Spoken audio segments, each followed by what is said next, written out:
여러분들 주님의 은혜 가운데 계시다가 오늘 건강한 모습으로 주님 앞에 나와서 이렇게 예배드릴 수 있게 하신 하나님께 감사를 드립니다. 오늘은 지체하지 아니하리라는 말씀으로 함께 은혜를 나누고자 합니다. 조지라는 아이가 있었습니다. 할머니는 이 조지라는 손자 아이에게 우표책을 주시겠다는 약속을 했어요.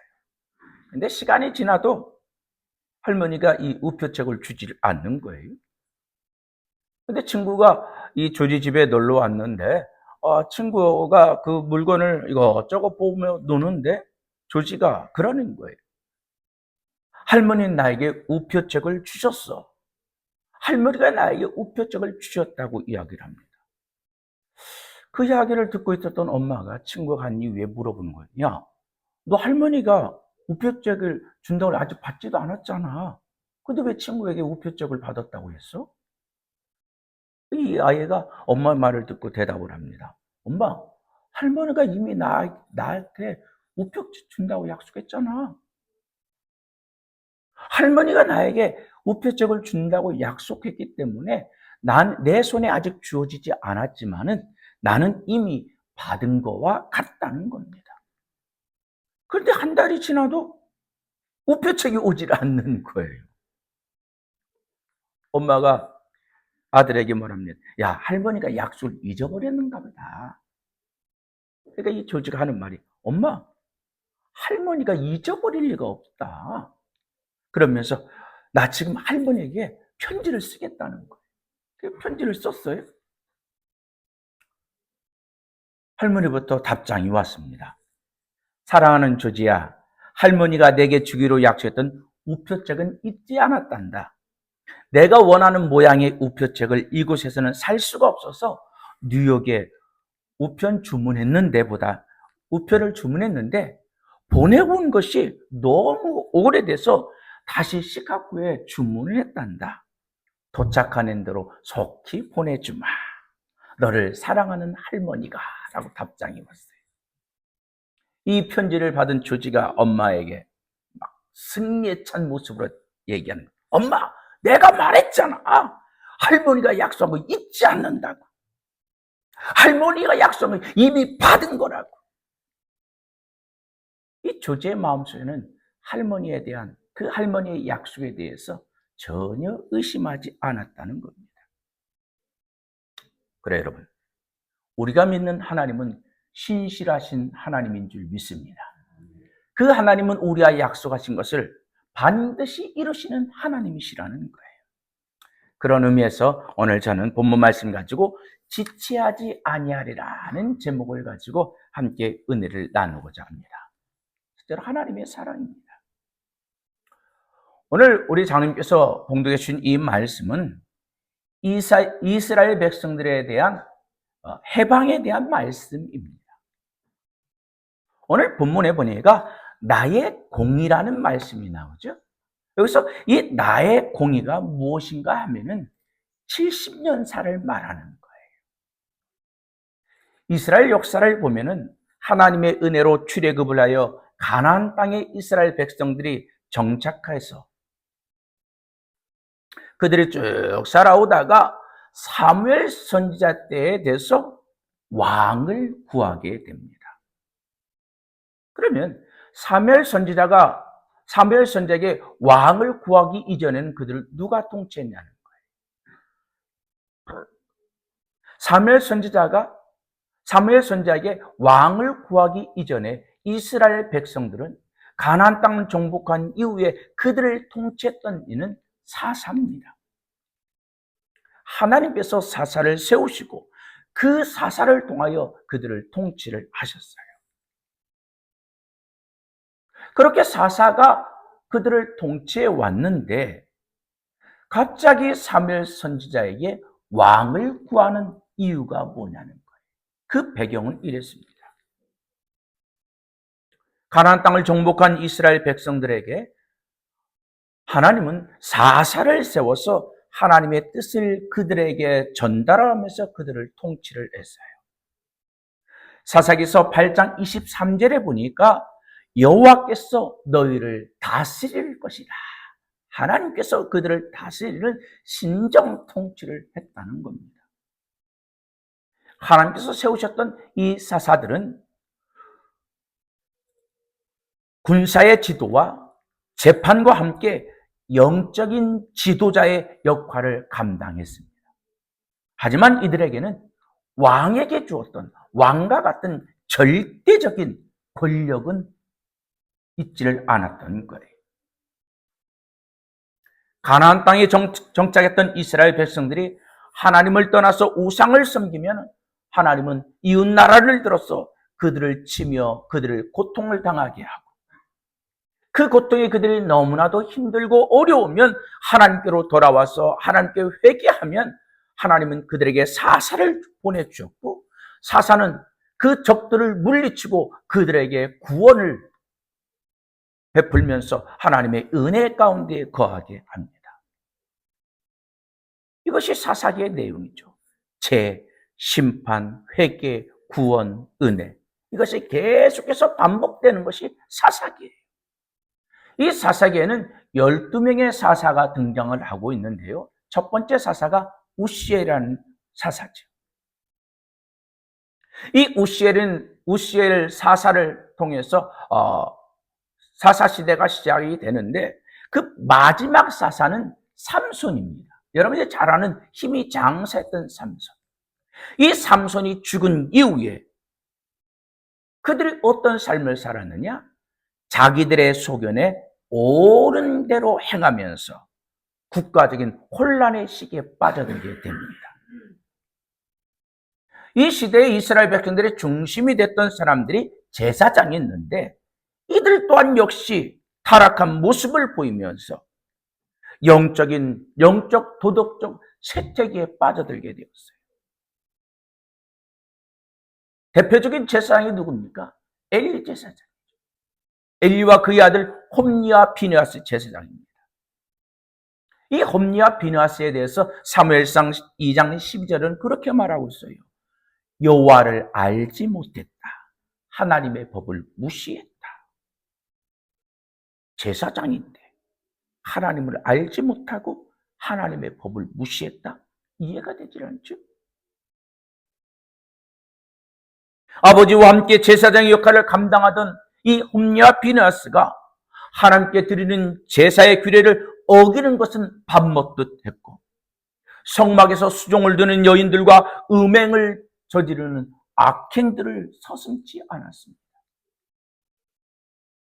그런 아들들이 악행을 저지르는 그런 모습을 보면은 아버지 엘리 제사장이 그들을 혼직업을 내서라도 바로 서서 제사장다운 삶을 살게 했어야 되는데, 그냥 말로써 훈계하고 말았던 거예요. 야, 너희에 대한 소문이 좋지 않은데 그러면 안 돼. 그냥 그것으로 끝나버리는 거예요. 이러한 모습에 하나님께서 그의 가문을 심판을 하시는 거예요. 제사장 홈니와 비느하스가 블레셋과의 싸움에 나가서 전장에서 전사를 하고, 또 그 전장에서 하나님의 법궤를 빼앗깁니다. 이 소식을 들은 엘리 제사장이 의자에서 떨어져서 목이 부러져 죽고, 비느하스의 아내는 아이를 낳다가 이스라엘의 하나님의 영광이 떠났다는 그런 의미의 아들의 이름 이가봇이라는 이름을 짓고 그가 아이를 낳다 죽습니다. 가정이 풍지박산이 나버려요. 이렇게 엘리의 가문이 하나님의 심판을 받고 그 뒤를 이어서 하나님께 부름을 받은 자가 바로 사무엘 선지자입니다. 사무엘은 하나님 보시기에 합당한 그런 모습으로 백성들을 통치했고, 백성 그 누구도 억울함을 당하지 않도록 그들을 통치하며 나갔습니다. 그런 아버지의 모습을 보고 자라난 아들들이 그 아버지의 뒤를 따라가야 되는데, 이 사무엘 선지자의 아들들이 그러지를 못했던 거예요. 공의롭게 행하지 않는 거예요. 사무엘의 아들들을 보는 백성들이 엘리 제사장의 아들들의 악행이 떠오르는 거예요. 이제 사무엘 선지자가 하나님의 분을 받고 세상을 뜨게 되면은 이 사무엘 선지자의 아들들이 제사장이 되어서 우리를 통치해 나갈 것인데, 아버지와 같이 공의롭지 않는 홈리와 비너가스 같은 그러한 모습을 보면서 그들의 믿음지가 못해요. 그래서 사무엘상 8장 5절에 보니까 다른 나달처럼 우리에게 왕을 세워달라고 사무엘 선지자에게 간구합니다. 네? 왕을 구하는 백성들의 그 소리에 사무엘 선지자가 그래 너희들이 원하면 그렇게 해줄게 하고 선뜻 대답하는 것이 아니에요.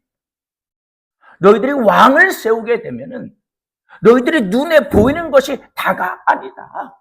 이웃 나라들이 왕을 통치하니까 좋은 것 같은데 왕을 세우게 되면 너희에게 너희 자녀들은 아들들은 군사로 동원돼서 전쟁에 나가서 싸움을 하게 되고 자녀들은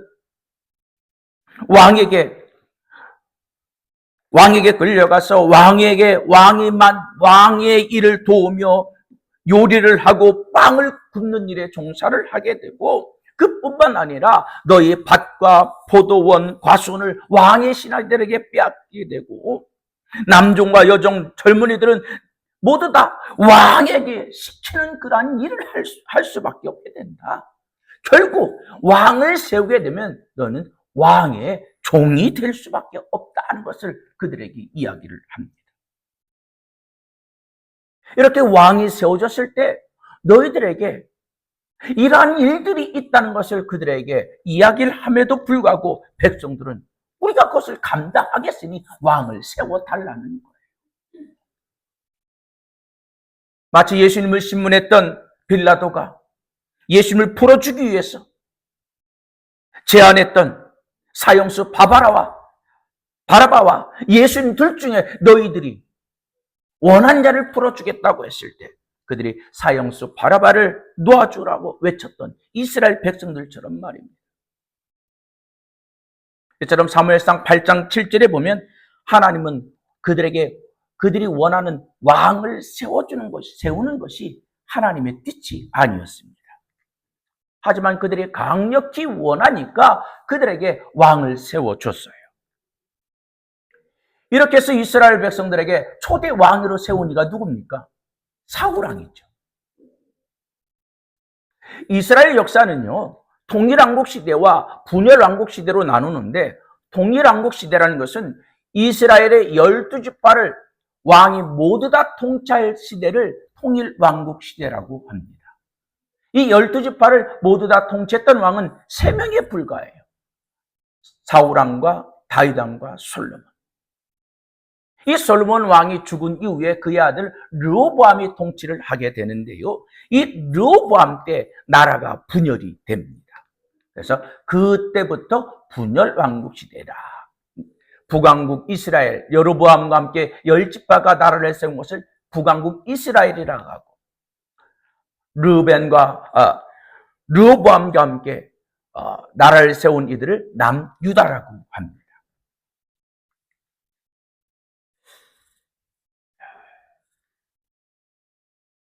이 르호보암이 왕이 되었을 때 백성들이 왕에게 나가서 왕이요, 당신은 왕이 됐을 때 우리를 통치함에 있어서 당신의 아버지 솔로몬이 많은 세금으로 우리가 너무 힘들었다.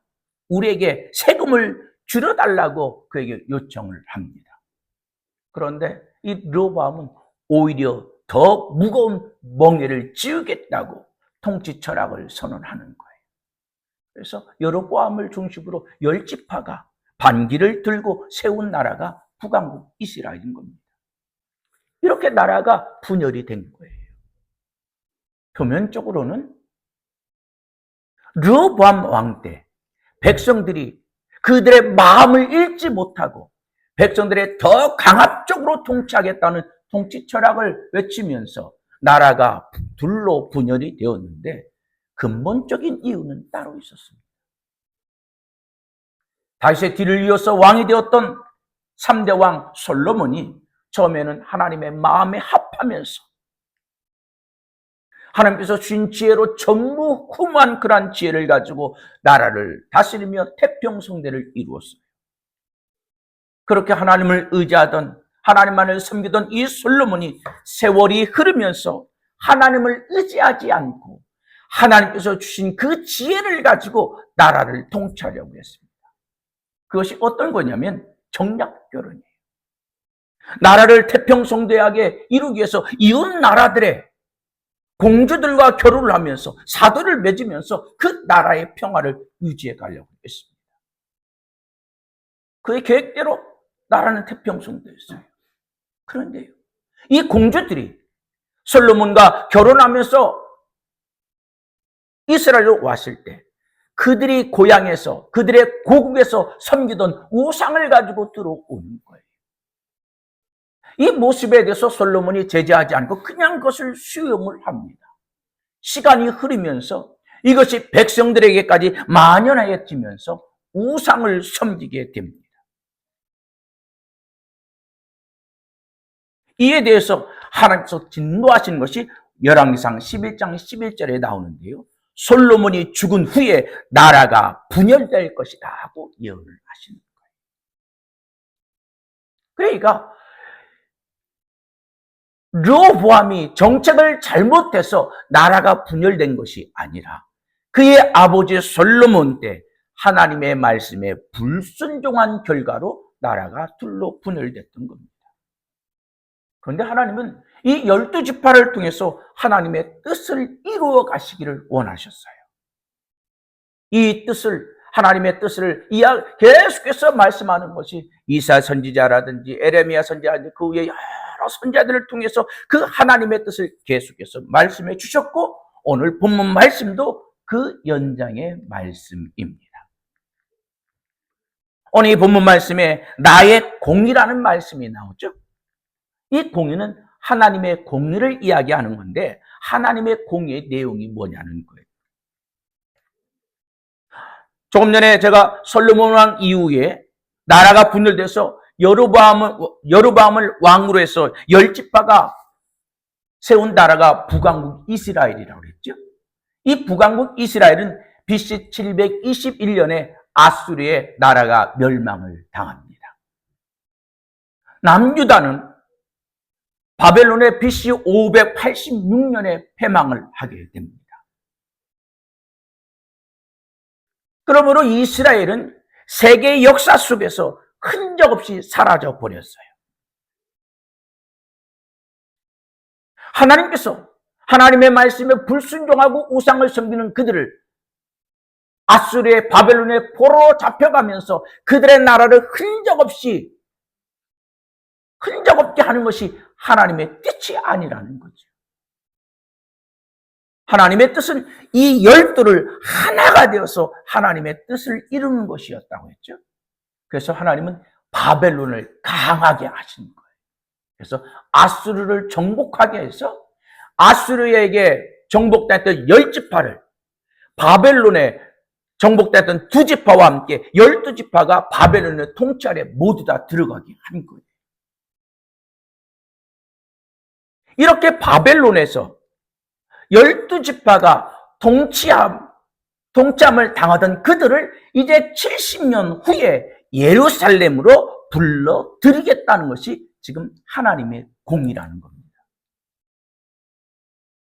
여러분, 중요한 것은요, 하나님께서 선택한 이들이 왜 이방 민족에게 포로로 잡혀가고 나라 없이 이렇게 다 흩어지는 그런 민족이 되어서 이러한 고생을 했냐는 거예요. 이유는 한 가지입니다. 하나님의 공의를 버렸기 때문에. 그들이 버렸던 한 가지 하나님의 공의가 무엇입니까? 하나님과 맺었던 시내산 언약이에요. 여러분, 제가 계속해서 시내산 언약을 여러분들 누차 말씀드려서 기억나시죠? 시내산 언약이 뭡니까? 나는 너희를 애굽 땅 종되었던 곳에서 인도해낸 여호와라. 고로 너희는 나를 섬겨라.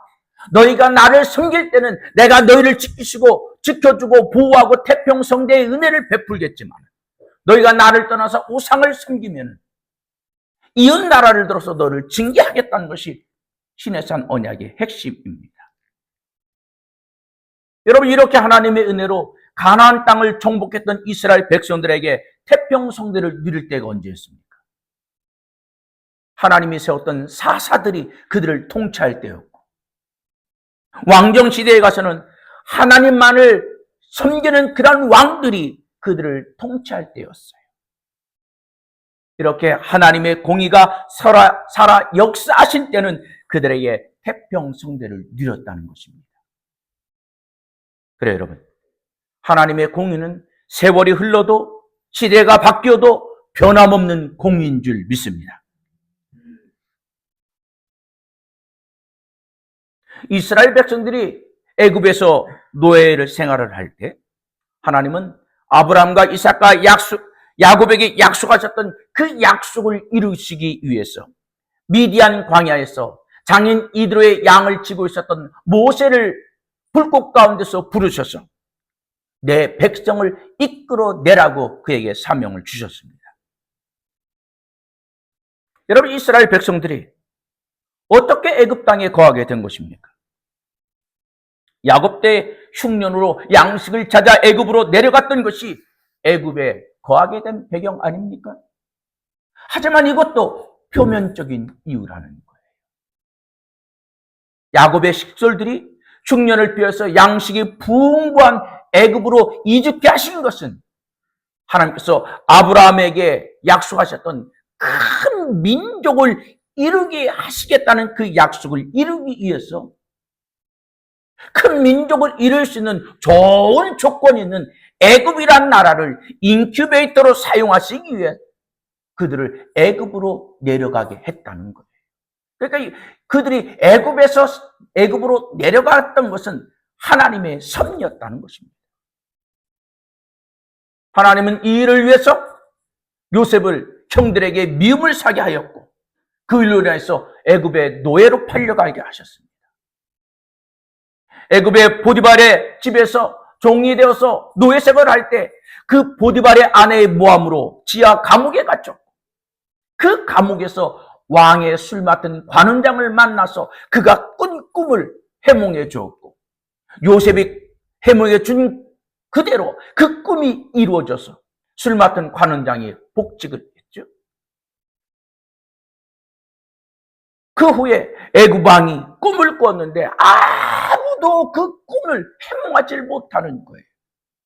이때 술 맡은 관원장이 자신의 꿈을 해몽해줬던 그 요셉이 생각나서 왕에게 그 요셉을 소개했고, 지하 감옥에 있었던 이 요셉을 불러내어 그 꿈을 해몽하고, 그 꿈 해몽이 너무나도 신비하기에 바로가 그 꿈대로, 그 꿈을 해몽한 대로 이 흉년 때 그 흉년을 대비하기 위해서 요셉을 총리로 세웁니다. 그렇게 요셉이 총리가 되어서 애굽의 모든 재정을 총괄하고 있을 때 애굽의 양식을 구하러 온 형들을 요셉이 만나게 되고, 아버지와 모든 식소를 애굽으로 불려들어서 애굽에 거하게 되었던 거예요. 여러분, 이때 야곱이 그의 식소를 몇 명을 데리고 애굽으로 내려갔습니까? 70명을 데리고 내려갔어요. 그런데 출애굽기 12장 37절에 모세가 이스라엘 백성들을 이끌고 나올 때 라암셋을 떠나 숫곳에 이를 때에 유아 외에 보행하는 장정이 60만 가량이라.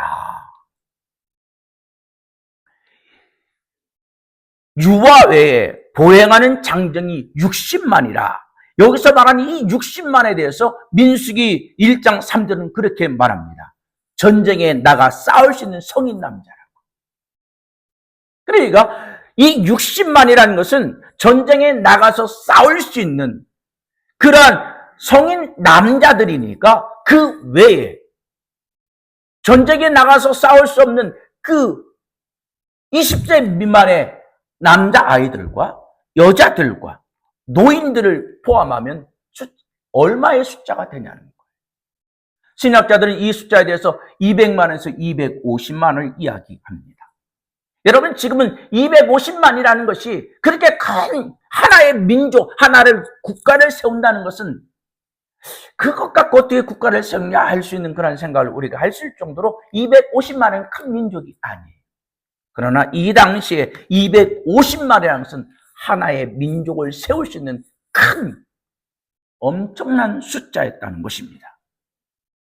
이처럼 하나님은 아브라함에게 너희의 큰 민족을 이루게 해주시겠다는 그 약속을 오랜 세월이 흘렀지만 그 하나님의 약속을 이루시는 하나님이셨다는 것입니다.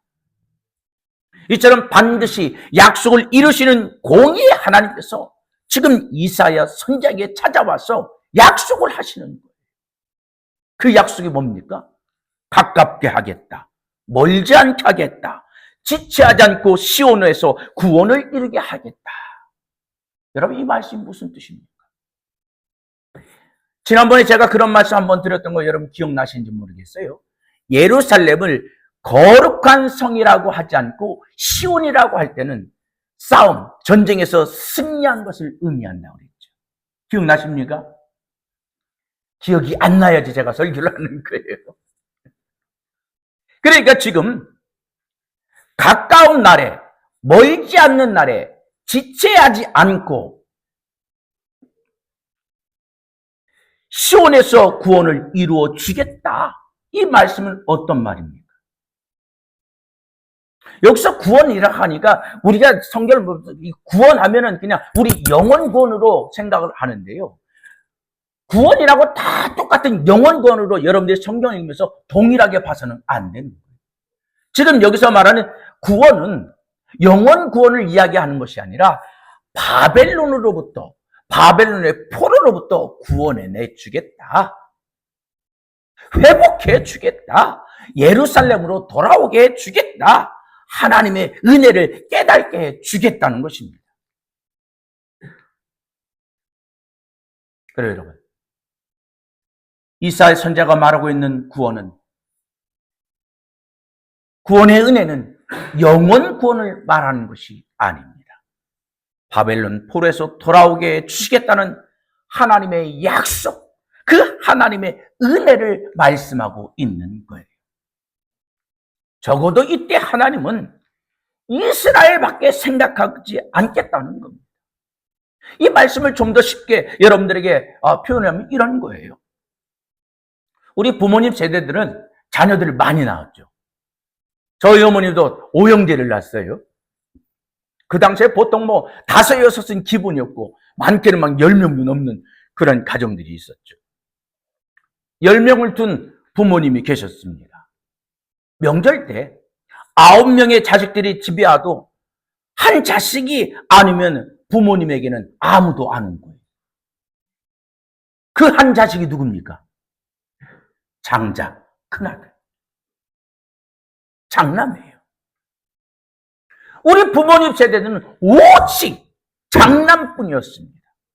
그래서 명절 때 장남이 오지 않으면 다 안 온 것처럼 그렇게 생각하시는 거예요. 장남이 명절새로 왔어요. 그러면 도둑 들어오니 문 닫으라고 했어요. 그런데 다른 자녀들이 9명의 자녀들이 다 오고 장남이 도착을 안 했으면 왜 벌써 문을 닫냐는 거예요. 요즘에는 자녀들을 하나, 많이나 둘, 이렇게 하다 보니까 장남이나 차남도 없이 이런 말들이 이해가 되지 않지만 옛날에는 우리 부모님들의 세대는 머릿속에 오직 장남뿐이었어요. 지금 하나님이 그렇다는 거예요. 모든 민족이 있지만 지금 하나님의 생각은 오직 이스라엘만 생각하고 있는 거예요. 사랑하는 성도 여러분, 우리가 사는 이 시대에 이스라엘은 누구를 의미합니까? 아브라함의 후손인 근동에 있는 이스라엘을 말하는 것입니까? 이 시대의 이스라엘은 하나님을 아버지로 예수를 나의 구주로 믿는 여러분들을 이야기하는 것인 줄 믿습니다. 무슨 말입니까? 하나님께서 생각하는 것은 오직 하나님을 아버지로 예수를 나의 구주로 믿는 바로 여러분들만은 하나님이 생각하고 계시다는 거예요.